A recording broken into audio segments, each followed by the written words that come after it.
Hey, what is up guys, this is Cobb. Welcome back to 7 more epic champs that are just really the best of the best in Raid Shadow Legends and deserve a second look. Starting off with Whisper, and I have no idea how we haven't covered this epic attack champ just yet in this series, man. She is the queen of extra turns. Insane into Hydra, insane into Clan Boss, any kind of long drawn out fight, she seems to just get exponential value. And she's even incredible into, I think it's like 5 out of the 8 Doom Tower bosses, so man, she's usable everywhere. This is just an auto 60 outright, I think, for basically every encounter in the game. She brings pretty strong debuffs with a weaken on the A1, which is great. Not a bad proc chance as well, 75% chance to place weaken.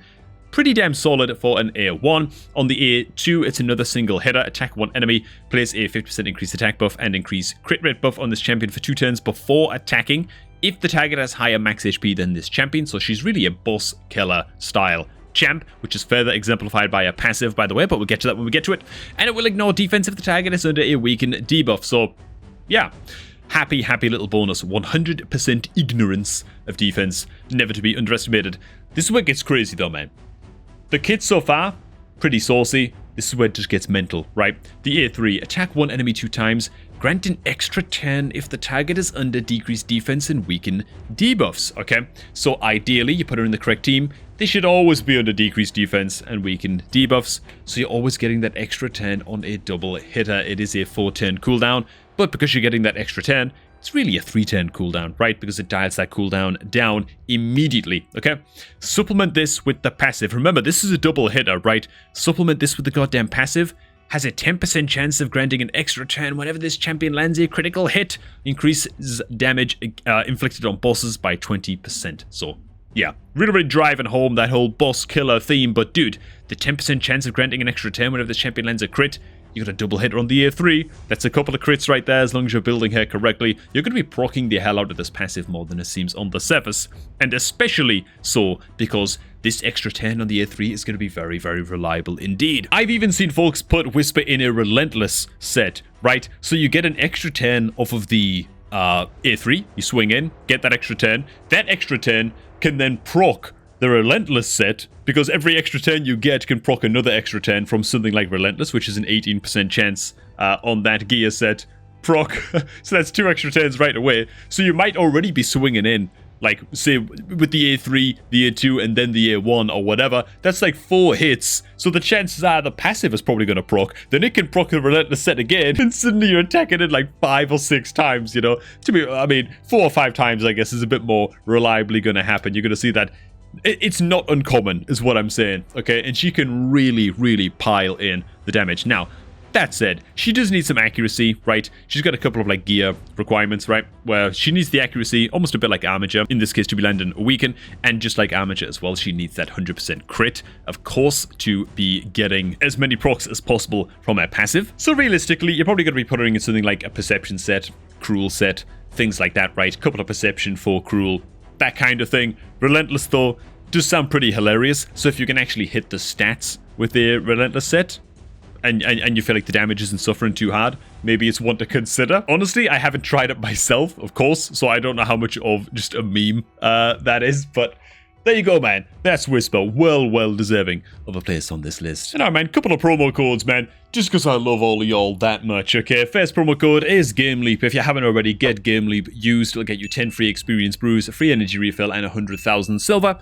And yeah, if you've already used it, make sure to share it with your clanmates and help your bros out. The second code is good old Summer Tavern, which I don't even know if I've used this yet. No, I've already used it. Oh, god damn it. Okay, well, if you haven't used Summer Tavern, go ahead and get that used. I think it's another like 100k silver, 10 experience brews, and energy refill. I think it's the same rewards as the Game Leap code. But there you go, man. Couple of codes for y'all, just in case you guys are missing them. Next up, heading on over to the Sylvan Watchers faction, we have Mr. Mistrider Daithi, another extra turn spamming epic. Thing is though with Daithi is that he doesn't quite scale as high up as Whisper. He's kind of just above average as a good solid epic damage dealer into a lot of areas of the game. However, he will eventually kind of be retired, I think, to Secret Rooms, Faction Wars, that kind of thing. But if you pull this guy early, my god, just max him, okay? His A1 attacks one enemy, has a 50% chance of removing one random buff from the target, also has a 10% chance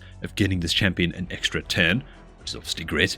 On the A2, it's an attack all enemies with a fully booked. I think this is the only skill, by the way, that's really, really important to fully book. I will just say that.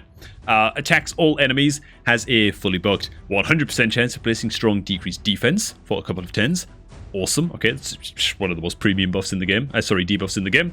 Grants an extra turn if this decreased defense debuff is placed on all enemies by this skill. Okay, so you might think to yourself, oh god, so I've got to build him like a crap load of accuracy as well. How much damage is he really going to be dealing? Is he going to be a debuffer first and foremost? Well, dude, let me tell you something. Check out this A3. A3, man, place a 50% increase attack buff and 50% increase accuracy buff on this champion for 3 turns, then grant an extra turn. Ooh, and I totally lied to you guys about the books. I suppose you do want a couple of skill tomes in this as well, and that would make this actually a 3-turn cooldown. In fact, you only need 1 skill book in this, right? I think you only require 1 skill book to go into this skill, because then it would be a 5-turn cooldown. Oh, no, never mind. Ignore me. Max this thing out with books, goddammit. So yeah, like any good nuker, he's bringing the increased attack, he's bringing increased accuracy. You only need to build him with like, I don't know, 120 or 130, 140 accuracy or something like that. Not too crazy to ensure that you are landing the decreased defense as much as possible with the A2. And then you just, every single skill has a chance to proc an extra turn, man.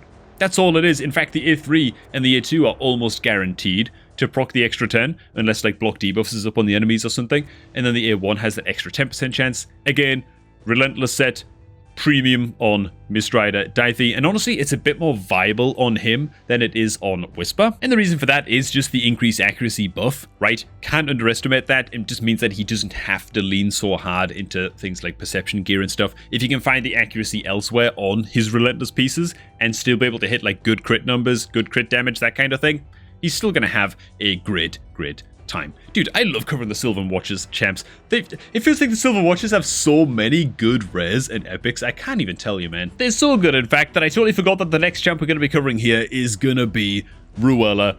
Isn't she lovely? Okay, let's break down the kit, man. A1 attacks 1 enemy 3 times. Very, very nice. Each critical hit has a fully booked 100% chance of stealing 5% of the target's turn meter. Again, that's a steal, and so this ideally is going to be a 15% turn meter fill for Ruella, as well as a 15% turn meter reduction against your target. This is obviously fantastic into early Fire Knight, right? Normal mode Fire Knight.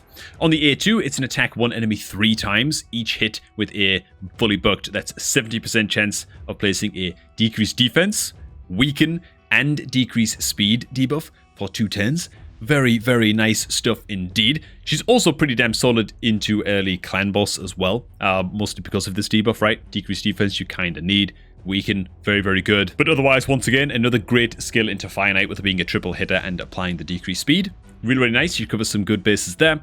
And on the A3, fully bookable down to a 3-turn cooldown, fill the turn meter of all allies by 20%, and place increase crit rate on all allies for 2 turns. And so you only have to build her with 70% crit. Dare I say, because of the 10 meter fill, maybe she could be put in a relentless set as well, because she's filling 10 meter, you know, like 10 meter fill on the A3, 10 meter fill on the A1. She's going to be having quite a lot of turns if you just put another 10 meter fill and plus speed support champ on a team with Ruella. Maybe Relentless could work. I just really like the Relentless set, man.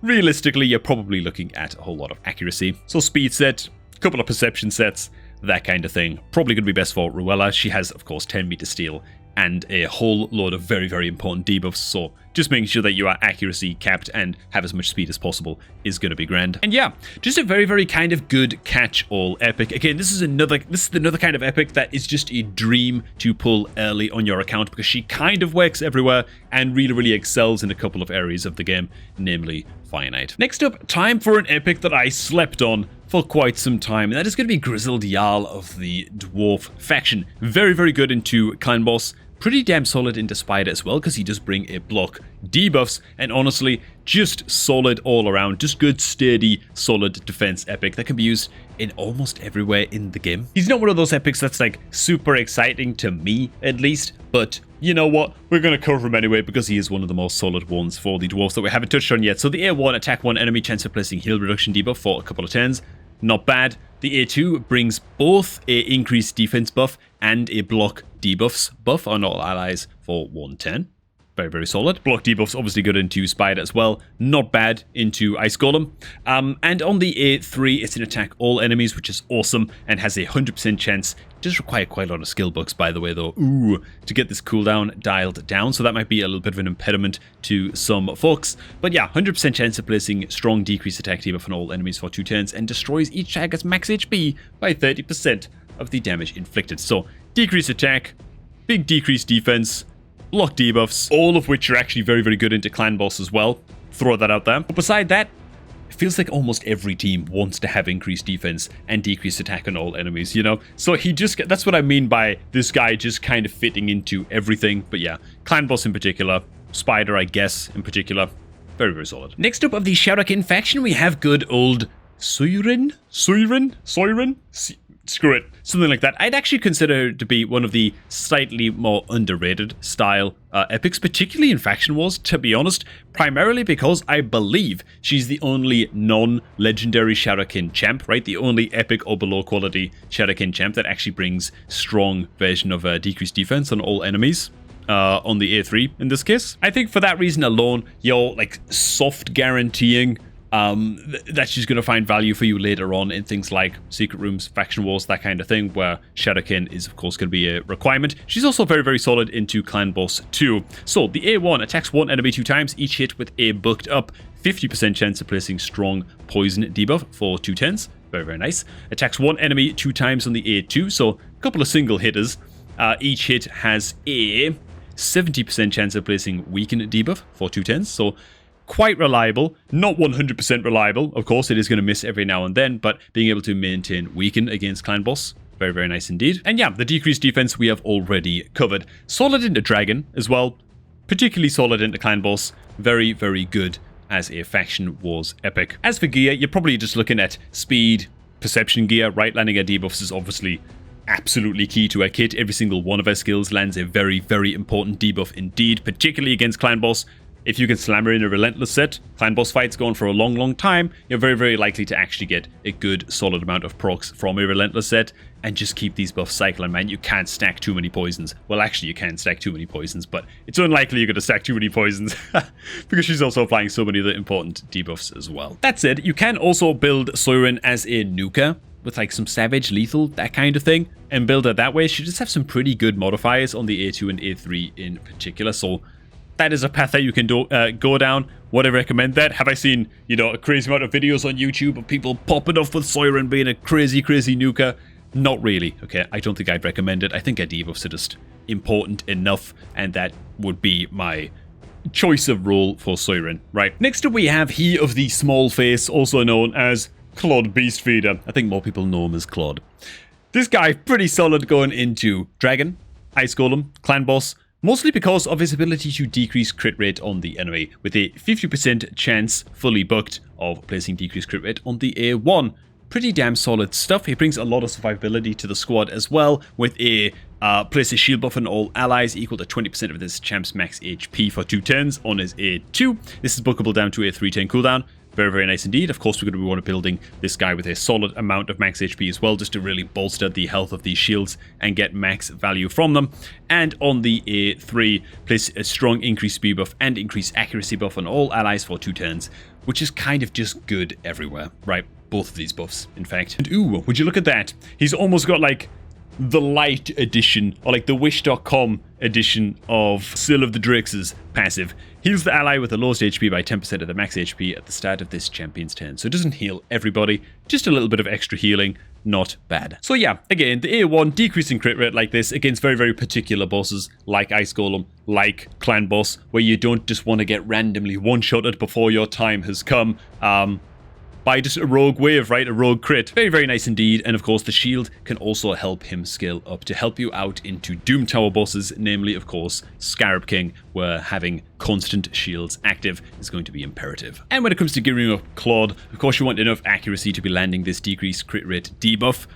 Very, very important stuff. So some perception gear, and then honestly, probably like some immortal gear, something to just bolster his max HP as much as possible to really amp up the power of these shields. And finally, we've got to shine a spotlight on good old Tuhak the Wanderer. Man, let's break down the kit and then talk about why we've included him on this list. So he's got a double hitter on the A1, Each hit, fully booked, has a 40% chance of increasing the cooldown of one of the target skills by 1 turn at random. Increases the cooldowns of all of the target skills by 1 turn instead if the champion has less than half health when attacking on each hit. On the A2, it's an attack all enemies with a 100% chance of placing decreased speed debuff for a couple of turns. Very good. Kind of just useful everywhere, right? Also places an increased speed buff on this champion for 2 turns. Also heals this champion by 50% of damage inflicted if he has less than half health when attacking. On the A3, it's an attack 1 enemy. Steals 50% of the target's current 10 meter. Very, very nice indeed. Has a 100% chance booked of placing a stun debuff for 2 turns. Steals 100% of the target's turn meter instead if this champ has less than half health. And the passive also helps to just make him even tankier. Decrease the damage taken by this champion by 20% when their HP drops below 60%. So hell man, he's bringing turn meter steal on the A3. He's bringing decreased speed on the A2 as an attack all as well. Pretty damn solid into Spider. And again with turn meter steal and a double hit on the A1. Not bad into Fire Knight either. Honestly, Tuhak is just kind of good into most of the normal mode style content, including arena offense and things like that, right? 10 meter steal, big decrease speed, attack all of that good stuff. This guy smacks. That's the main reason I want to include him on this list, man. This A3, it might just be a single target hitter. It might just seem like a 10 meter steal or whatever. And the stun is cool and all as well, especially in things like PvP. That's going to be great. This thing has a 6.3 times modifier, dude, when it comes to calculating damage. This thing slaps. This thing is a single target nuke, as well as having a crazy amount of control and utility. I also wanted to include Tuhak because he was actually the fusion component champion that people would use to fuse Vergumkar when that legendary was released as a fusion legendary, right? But it actually turned out, after doing a little bit of homework, I wasn't even there at the time, this is before my time, ancient history, you know, that people were more excited to get their hands on copies of Tuhak than they were to get Vergumkar. Like, a lot of people didn't even fuse the Vergumkar, they just kept the Tuhaks, man. Which is kind of crazy. Anyways, man, that's going to do it for this one. Hope you guys did enjoy it. Now, if you want to get your hands on a free Epic Champion, then you can do so by creating a new Raid Shadow Legends account by clicking on the promo link down below at the top of the video description. God damn it. Doing so will help to support the channel. We'll also start off your new account with Juliana, as well as a whole bunch of starting freebies. It is the best way to start off your new Raid Shadow Legends account and support me in the process, man. So hell, I'd appreciate the hell out of it. Thanks so much for watching, guys. Hope you all did enjoy, and I'm going to catch all of y'all just a tad bit later, man.